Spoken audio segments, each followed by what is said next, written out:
సూర్యుడు తూర్పున ఉదయిస్తాడు. ఇది ఎంతటి పచ్చి నిజమో అంతటి జగమెరిగిన సత్యం కూడా. ఒక పార్టీగా చెప్పిన మాటకు పెట్టిన సంతకానికి కట్టుబడి ఉండడం నైజం. తన స్వార్థ రాజకీయం కోసం ఒకచోట ఎస్ అని మరోచోట నో అని చెప్పేవారిని ఏమనాలంటే పులివెందుల పులకేసి అనాలేమో. అందరిది ఒక దారి అయితే ఉలిపికట్టది మరో దారి అన్న చందంగా ఉంది ఘనత వహించిన జగన్ రెడ్డి తీరు. తన మాటల వెనుక మర్మం, తన చేష్టల వెనుక రాజకీయం వేరే ఉందని ఉంటుందని మరోసారి రుజువు చేసిన ఘటన. ఢిల్లీలో కుక్కిన పేనుల జీ హుజూర్ అని తలూపి ఏపీ గల్లీలో మాత్రం చూపిస్తా నా ప్రతాపం అంటూ ప్రగల్భాలు పలికి తొడగొట్టే క్రమంలో తుస్సుమన్నారు జనకంత్రి జగన్ రెడ్డి. మెడికల్ కాలేజీల ఎపిసోడ్లో ఎన్నో డ్రామాలు, మరెన్నో మాయమాటలు చెప్పి ఏపీ ప్రజానికం మెదళ్లలో విషబీజాలు నాటిన జగనాసురుడి కోటి సంతకాల సేకరణ అంతా ట్రాష్ అని నిరూపితమైంది.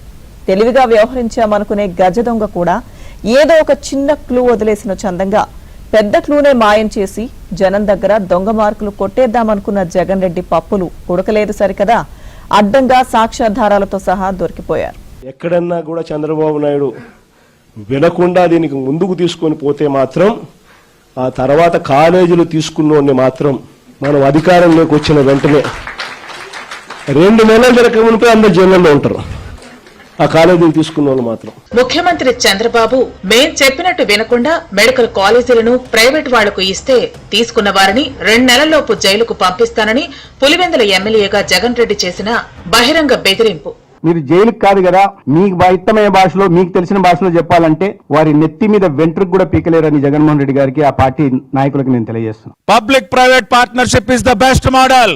పబ్లిక్ ప్రైవేట్ పార్ట్నర్షిప్ ద్వారానే ఈ దేశంలో వైద్య విద్యా రంగం అభివృద్ధి అవుతుందని చెప్పి ఢిల్లీలో సంతకం పెట్టావా లేదా? నీ ఎంపీ చేత పెట్టించావా లేదా? ఇదిగో ఆధారం.